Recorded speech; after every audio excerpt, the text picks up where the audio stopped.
Mediocre Hobbies podcast. Painting Indomitus just before Leviathan. Follow us online. Andy is at youtube.com/mediocre hobbies. Tom is at tomlandy.com.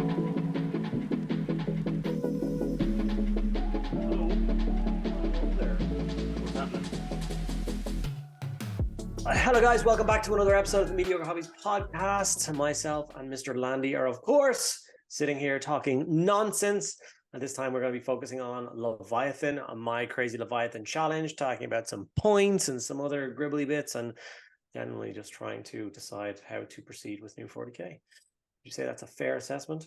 Yeah, I think it's meander in chat. I'll move bits around so it makes more sense, but yeah, good overall chat, I think.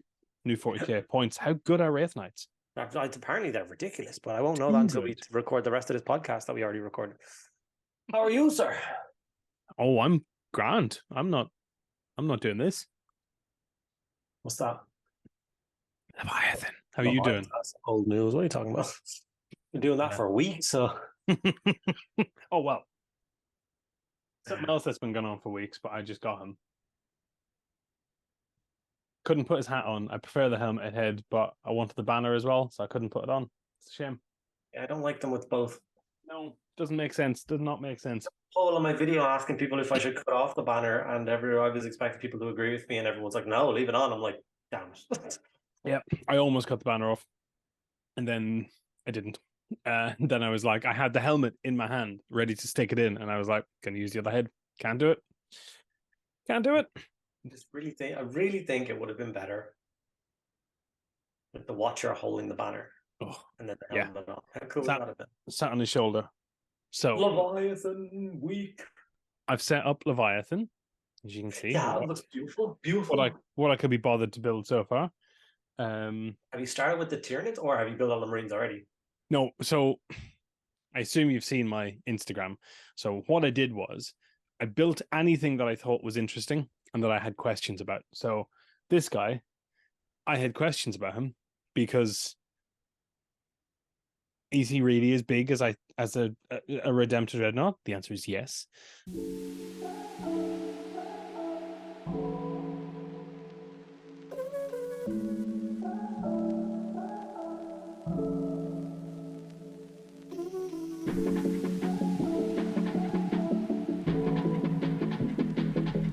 This means boring. Termagants are boring. Like, they're phenomenal models, but who cares, right? They'll be around for the rest of our lives. So I'll get to them next week or whenever. But I wanted to build the brain bug. I wanted to build this guy because he's huge. Like, he's unbelievable model.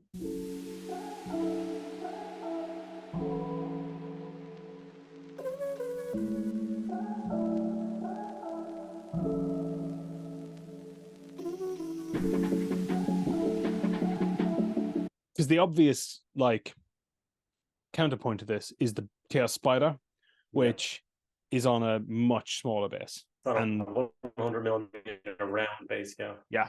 So definitely a much bigger base. Much bigger. So stuff like that, really. I wanted to kind of build and play with stuff and see what it was like. And I wanted to put, this guy, he's not even the first one you're supposed to build, but he is the poster boy Terminator, right? So I wanted to build him, put him stood next to things, which I did. It's great. It's cool. But yeah, the rest of the box is holding up my mixing desk at the moment, actually. It happens. So 2 days for Tyranids. 2 days, yeah, supposed to be 1, but it was 2. I was even fooling myself after the first day. Like, I was like, yeah, it should only take me up till about lunchtime tomorrow to get them. No. I think it's partially my fault. Some of my stages are tedious. Oh no, it's all your fault. And I think the thing that you have underestimated is how much time you save with texture basing. Because that on your video from last night was a real, because these guys are sanded and then washed, painted, and then 2 layers, and it's like, that's just old school, right? That's just the old way to do it. It's horrible. I don't enjoy it anymore. I used to really like it. I was a real stickler for when texture paste first came on. I was like, no, I'm gonna stick with speed glue and sand. I prefer it. Yep. And now I just can't go back. I will go back for all the other Tyranids that will be released this year to match that force, but I'll never start a new army and be like, sand. Yep. No. And I did a Instagram thing yesterday. I love. Do I have it handy? Oh Christ! Hold on 1 second. Yeah, that's a great shot. Please leave that in. It might be the intro. I love doing weird ones at the intro. Coffee cup holders. I saw something about this. I love using it as texture, and so when was it your post that I seen? Yeah. Oh, I didn't even. Right, just tiny segue to this, right? Yes, tiny segue. I have often thought that hobbyists should always watermark their photos. Yeah, good idea. Yeah, because it's a whole thing of like you scroll by so fast, so many cool things, and you don't forget. Like if I knew that Tom was yours, how many things have I not attributed to people that I know or really like because I didn't know that. It's a really cool idea. I love it.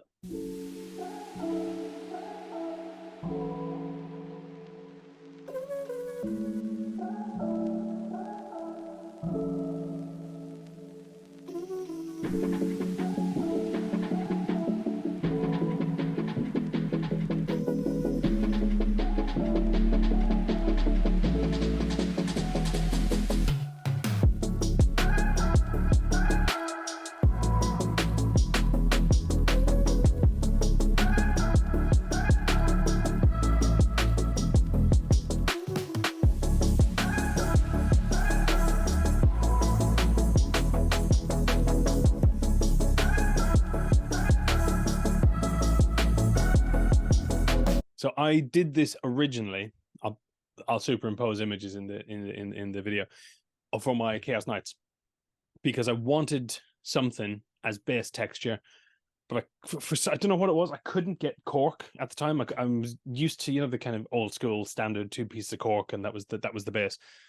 So I couldn't find cork anywhere that wasn't ridiculously expensive, and the closest I could get was these large, like almost A4 sheets, but they're too thick and they're too much mess. And I use them to spray on now. Like they're one of my favorite hobby tools. Actually, is just for dry brushing.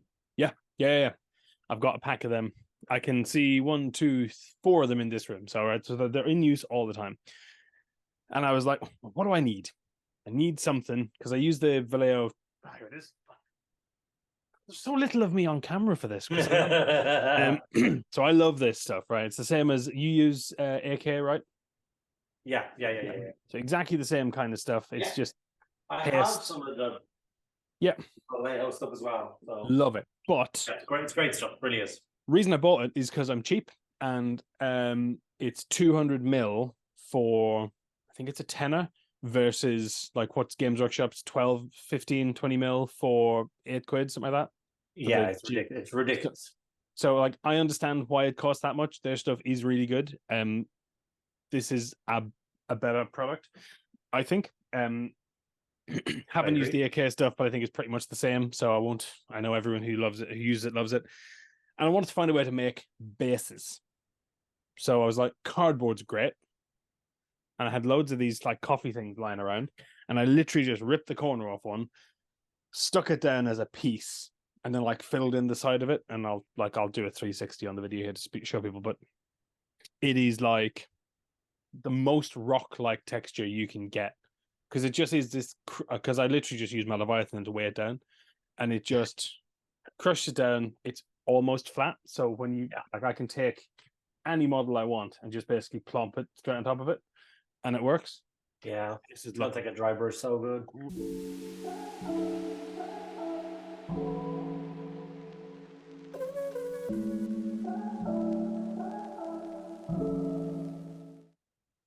So this was the one that, this was the one that started it because these guys. I don't know if you've built many Knights. Yeah. These guys' legs are solid, so you can't do anything with them, right? No. They are just a weird Z shape or whatever. So I needed something flat. So it looks unbelievable. So simple because it's just the texture of cardboard rock. It's great. And then I went a bit mad and I did it on this one. And this is a mix of, obviously there's some slate, bark because it's light and I'm weak. But this whole back here is all just coffee cup holder with like little bits of stuff stuck underneath it. This, like, you can actually see if you look at the corner of the coffee cup holder, like that's just the triangle of it. Like, you don't see that though. It's a really good thing. And then this one. So again, there's some bark on. Oh, get my head. So there's some bark, but this whole piece here is just coffee cup holder, and it means you can put things in stupid positions, and you're not paying 12 quid for a base, right? For a few years, I was more interested in basing than anything else because I love basing. I love it. Like, big fan. Yeah. So I'm right there with you. I think basing. Did you learn that from somebody, or is that a you invention? That's a me invention. You should totally do a little like picture tutorial on Instagram. You know, 5 slides of starting off, just show people. That's so good. Yep. Starting with the final result, so people want to know how you did it. Yeah. Well, I did I put it in this video as well. Did a new, well, I'm going to ask you in a second. So I've got Chaos Knights, but obviously before Chaos Knights existed, there were Imperial Knights. So I've got a bunch of these boys. So I've got 2 of the other weapon variation of this with the melter gun and chainsaw arm. And now I can take those in 2K because new points. Yeah. So that's why I'm doing new bases, right? So I needed 2 more knights built. So here I am making bases. And I was like, nobody makes bases like me because this is weird. Like, it's a weird way to make a base. Looks like crap when you see it like this, but I did a 360 at the end of the Instagram thing, and it just looks exactly like I wanted. So yeah, I will do. I'll everyone will see that while we're chatting. But yeah, sure. I think basing's interesting. What's your? Yeah, I assume you've not played any games yet since stuff came out. How are you feeling about wedding and stuff? Yeah, I'm excited still very excited. Remember we talked about, you wanted to know about points, if armies have gotten bigger or smaller. Yep. What are your thoughts on that so far? Yep. Real mix. My Dark Eldar seems to be smaller. Well, my Chaos Knights can take 2 more knights, either 2 small ones or 1 big one, basically. And if Auspex Tactics YouTube channel are to be believed, they've won 2 events and came second at another one this weekend. So I don't know if I should bother building and painting these 2 Chaos Knights. Yeah, it's because they're told they see over everything, right? So you can't hide from them, and there's lots of good rules. Yeah, I don't know who it was. I don't know if we were talking to someone or I was watching someone else's video, but there definitely seems to be the idea that you can't make things more expensive. That, you should always give someone a reason to buy something when there's new edition, which I think makes sense. So I get the feeling the points have gone down overall. Yeah. I've had to rethink my army. I don't think most people have had to rethink how they play the game. It's just really whether they want to play Eldar or not anymore, because Eldar seem really good.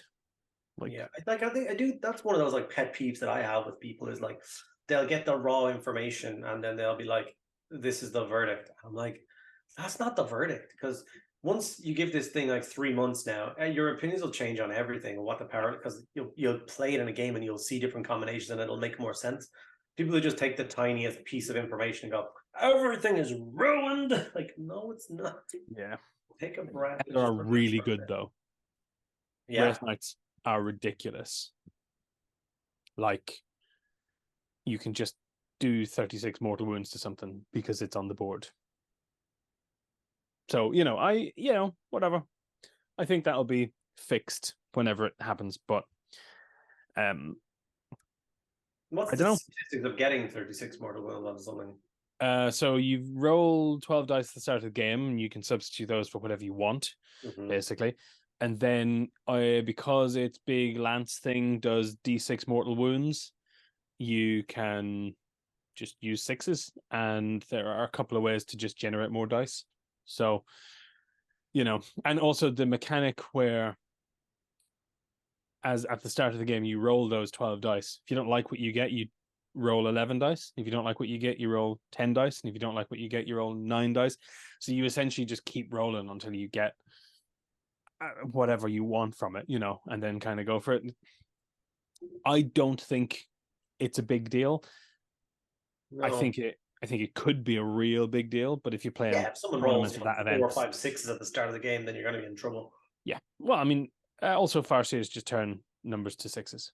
Of course they're firsters. Yeah, sure. So, there's a few, there's everything in isolation, right? But yeah, I do think there's a few units that will be toned down, and a few units that are just still pointless, like the Orc Stomper, 800 points, has pretty good output, but 800 points compared to anything else. Like, I mean, I think that big boy behind you, he's gone, is he?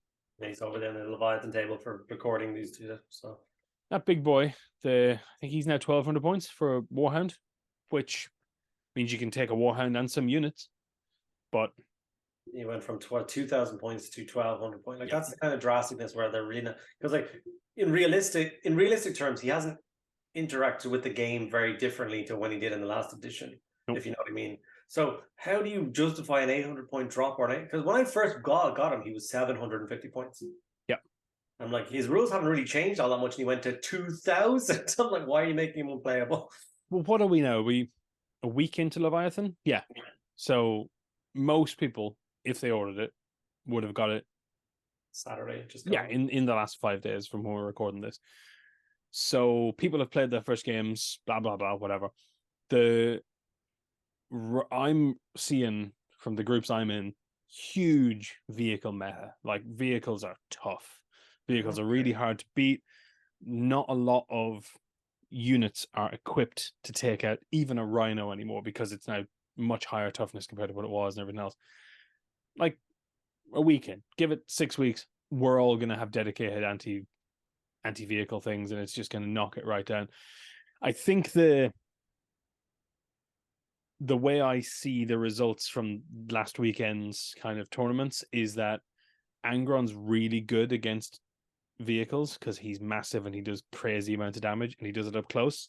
So if, let's say, you've got a vehicle, right? Yeah. And it's got 25 wounds or whatever, and it's got a 5-up invulnerable at range, don't fight it at range. Throw Angron at its feet. I know Angron's not the solution to everything, but it works, right? And if you need to beat something like that, that's how you do it. I think it's a real mess right now, though. I think, because, of course, there are really strong and really weak things. But the Death Watch issue, which everyone should know about, where you could just do 46 mortal wounds, they fixed it in a week. So I'm expecting if there's anything crazy like that, we will see fixes quick. I guess that's the benefit of the digital points and digital rules. They can't just be we changed it. Yeah. Although everything that they're selling this week, because they're selling all the physical cards, they're all wrong now for Death Watch because it has the wrong line.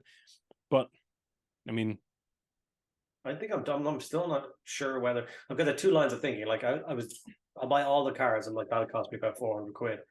I'm not buying all the cards. So I was like, maybe it's when I plan a battle report or something, I'll order the 2 sets of cards I need before each battle report, and that might do it. But then, man, everyone is getting these such good results with the transferring them to a whatever file and printing them out as a photograph and just. So I almost ordered some cards this weekend, and then I don't know if I mentioned this, but I made some bases. These bases, oh cool, yeah, I know, right? These bases are the bases from the Imperial Guard box that came out in November, the mortar teams. Yeah. So I haven't built them yet. And I opened the box to get them out, and I was like, wow, there's loads of plastic in this. Oh, look, I got cards. So I was like, not going to buy any cards until I'm going to use the army. Yeah. Even for stuff like Eldar don't seem to be anytime soon on the release schedule, but I'm still not buying those cards. I'm just going to play my Eldar, do everything digitally. And when I get a codex, I'll buy some stuff. Genuinely, a couple of weeks ago, I keep codexes. I'll always keep. I'll never actually throw a codex out. Yeah. But a couple of weeks ago, I genuinely was doing a clear out in my side room, and I opened up a box which had all of this edition or last edition's data cards. Yeah.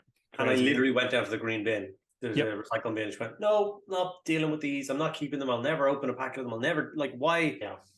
I'm not pushed to buy them. I get the FOMO though, and if they print enough cards this time, I'll be surprised. But it seems they're not limited, are they? I mean, sure, the Curse City, right? That wasn't limited.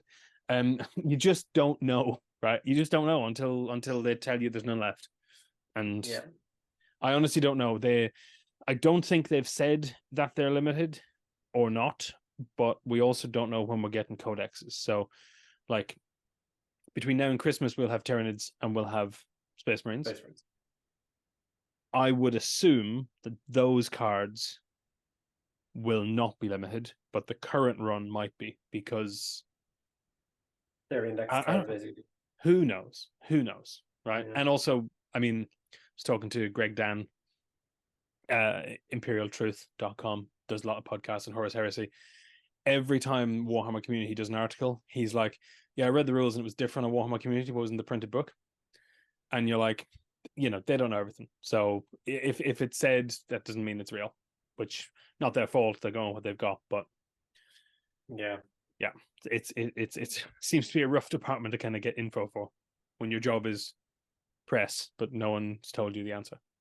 Yeah, I feel like it's like herding cats listening to the Hero Face. Keep trying to say Hero Face. Painting Face podcast. Yep, agreed. And yeah, what he talks about, the departments not talking to each other, and it's just madness. Like when they're like, he was talking in the last podcast, he was talking about the idea behind they got rid of the Horse Heresy rules from. I was like, we don't understand that they're a different department, and yep. Like they would be like, right, we're about to put these things out. Have you got the rules for your units yet? And they're like, oh yeah, we'll get them out to you now. And you know, they don't match, they don't feel the same as our ones, they don't act the same. And he was like, what he said was, is like they probably all will return to 40k at some stage in the near future, but sure, for the launch, it was they were doing 1,000 data sheets. If they could suddenly go, yeah, can I just take away 200 of those data sheets for now? Because we just say we're not doing the 40 ones yet, they will do that, and it saves them a whole bunch of effort. Yep. And like then they'll bring out an Imperial Armor book at some point, and it'll make more sense. And I was like, oh, that actually makes loads of sense. Well, I mean, the reason I was talking to Greg was specifically because he told me we were wrong about a bunch of things we said on Peachy's podcast. So just so you're aware, we don't care enough, Greg. Thanks, though. Who is he anyway? Who's right? Good man. That's the way to be. So, Leviathan, what talk about the kits, because some people won't have them, don't have them, aren't able to get them anymore. So what was the most annoying kit to build? I don't think there was an annoying thing. Let me just go quickly. I honestly think they were all kind of okay to build. I didn't have any headache build moments with any of them. So I haven't built them yet, but I think the gaunts look to be the most annoying, just because there's each one is like single body and then 3 different legs, like the gun arm, the middle leg, and the back leg. And it just feels it's like 5 pieces. It's like 2 torsos, head, and then 2. It's not bad at all. Feels unnecessary for a gaunt, though. Well, you got to get a tree. I don't know how you would do it otherwise. Like, I mean, they got him in about 12-13 bits, right? Yeah, but he's open. If his arms were connected to each other, then they'd have to be like, you gotta got the 2 parts. So really, it's the body and the head, and then his weapon and his arm. So I don't know if I built 20 of them in one go, and I don't think it took like an hour and a half. So, no, they weren't bad at all. Nothing was bad to build. I was really impressed at everything I've built. Yeah, I can. I think he might be the worst one, just because he's a little bit fiddlier in 1 or 2 ways. Yeah, but he's also one of the single best models I've ever built. Like, yes, it doesn't 100%. Make any sense how good he is. He is beyond good. Beautiful miniature. Like, cannot wait to get him painted up. Built him wrong. No, you didn't. You built him better. Yes, I did, but it's still wrong. So I'll tell you what happened. I don't know if this happened to you. I was building him correctly, and I'm not building them push fit, but I'm also not cutting the pins off. Rotating them, yeah. Yeah. So what happened was I built the body and went to put the wings on, and I was very delicate taking them off the sprue and kind of trimming around the pins and stuff. And I pushed the first wing in, and then the wing fell off and the pin was still inside. Yes. And so the second one had kind of clung on. So I went and I rummaged and got some super glue. So I was doing this with plastic glue. I never built plastic glue, but I was like, I'm going to do this with plastic glue. I'm going to do my set, see what it's like. And then I came back to it and I picked it up and I went to kind of put the wing on, and the second wing fell off. Again, the pin had broken. I don't know what it is, weird. Maybe it was my set. Maybe this is just like, on old skeletons, there was always like a one single arm that would snap in the middle when you were trying to put them together. Yeah. Maybe there's like a weak point on the wing for this guy. So anyway, what I did was I put him down and left him for a day.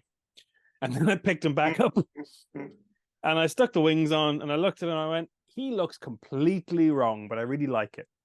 He is my least favorite miniature in the box by a country mile. And the way I see his wings now, when you're Broly and you're out in the wind and it goes inside out, I just feel like his wings are like that, and he's just gonna thump, and he's gonna be able to take off. But I agree, I like him like this. I think he's much better than the previous way. But yeah, I did build him wrong. So if anyone's building him, watch them pins. Might just be me.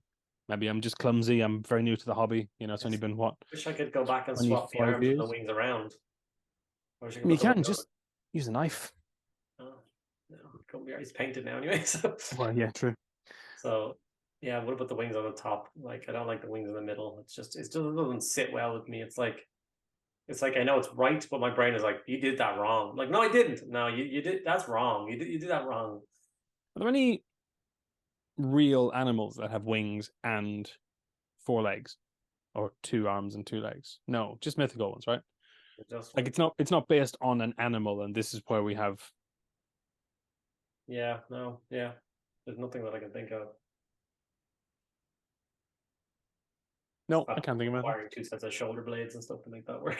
Well, yeah, that's what I think, right? It's like, or have they decided that they're not wings and they're the same as the Space Marine jump pack, where he jumps rather than gargoyles actually fly, right? Like I don't know, who knows?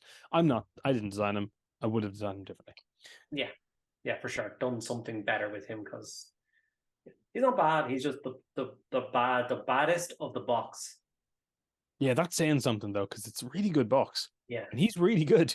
Yeah, he's just like, the leapers are just so much cooler. No, didn't even talk about this. Ooh. How do you feel about set unit sizes? Yeah, it's fine. It makes it easier. It's like Age of Sigmar, and I'm sure there will be the same rules there is in Age of Sigmar in the 40k book, which is the understrength units or whatever. So you can just take 9 and pay for 10 if you want to do that. Yeah, I was annoyed at the start because I had built the Dark Eldar Force to be my first 40k army, and I had warriors that go into Venoms, and Venoms hold 5 and 6 models, and I can only take them in 10s. You can't even take them in 5s. Just 10s is the minimum for warrior. But then Lord Ralron, a friend of mine, said that I could take I have to double check, but I need to reread the card for the Venom, or read the card for the Venom the first time. So he says there's a rule in that, which is units can take 2 Venoms. That's not bad.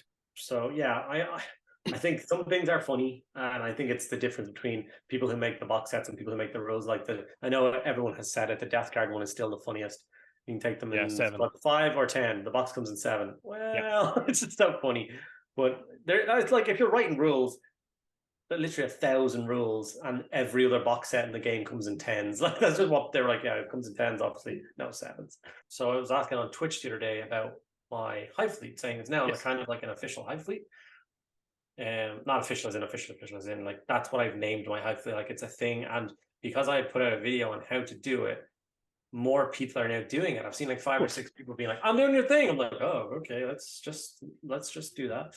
I haven't done it, by the way, but your black and yellow Hive Fleet scheme looks excellent. Oh, the Patreon one? Yeah, it was a lot of fun. That's your Magonder, I think, is what it's supposed to be. That is sex. Anyway, carry on. So I asked on Twitch stream the other day, helping for names, and everyone was throwing out like stupid names, and then some people were trying to have cool names, and then someone was like Hive Fleet Morrigan, and it's Irish mythology. And I was like, all right, that sounds really cool. Hive Fleet Morrigan, that sounds good. I like that, how that rolls. Then he had a whole he even was like, it stands for something, like it's like Phantom Queen or something is what it is in Irish mythology. I was like, Phantom Queen. That actually works really well. And then the guy sent me this whole thing. He's like, I feel like they're kind of like this. And then he even went above and beyond, which I thought was really cool. And he was like, if you had a Genestealer cult, it could be the cult of the Phantom Queen. And as soon as I heard that, I was like, oh, that works so well. And also, it's what all of our partners say when we come back into the hobby shop. They're like, more again. Yeah, basically. More again. You're like, yes, Phantom Queen. No, I like that. That's a really good one. So with like the paint scheme as well, now that I've added the Volupus pink, in all like the joints and soft seals and all that, even my head, I have it that they're like, they have been genetically altered by the Hive Fleet, so they hit this planet and they basically need ones that can fight in the polar climates. So they have like extra blood pumping through all their joints and stuff like that to keep them moving and agile and fighting. And that's why they have that like brighter pink parts on all the so there's like parts of it that are starting to play through. And I want to write up have a picture of them and maybe a gallery of my Tyranids, their whole story, and then have them like on the website or something. So that people did want to check them out and become a member of that Hive Fleet, then we could have that like section. Yeah, sounds good. So I'm super excited for that and like actually have a name. So, people are like, I do those. You do Hive Fleet Morrigan. Was there any reason why you went for that color scheme originally for your, what's he called? 4-year-old big spidery dude? Well, I've got 6,500 points of that color scheme painted. Oh, okay. But he wasn't, that wasn't just one random Tyranid. There's hundreds of them on the shelves over there. He's the one I've seen most of because he usually lives behind you. But yeah, there's loads. So it's a Hive Fleet. Someone did a color scheme. Friend of mine in the shop did a color scheme that I really liked. And he's a much better painter than I am. And he was like, I did it by doing this. And then I went home and tried it and ended up with the one I did, which didn't look much like the one he did. But I was still like, this kind of works. Oh my God. So my friend is doing a secret army. I hate that. Turns out entirely accidentally it's Eldar. So he's, cheese. Secret army, yeah. He's just not told anyone except me about it yet. And he showed me this really lovely, like it's purple and white, basically, right? Purple robes and white heads. Really simple. And I was like, yeah, it's going to look really good. And then he sent me a picture of it and it's like, really fucking good. Like, it shouldn't be as good as it is, but it's really simple and really nice. And I know if I tried to do it, it would ruin my day. Yes. It's not just... Do you remember? I don't know about you. I can't stop. Like, when you do like robes, like a Farsi or whatever, I have to add more highlights and I have to like try and do. He just left it. Gorgeous. Can't do it. Yeah. Don't know when enough's enough. All right, guys, thank you so much for sticking around for another episode of the Mediocre Hobbies podcast. We had a blast. We had some arguments. We had some joys. We had some love and hate and all things in between.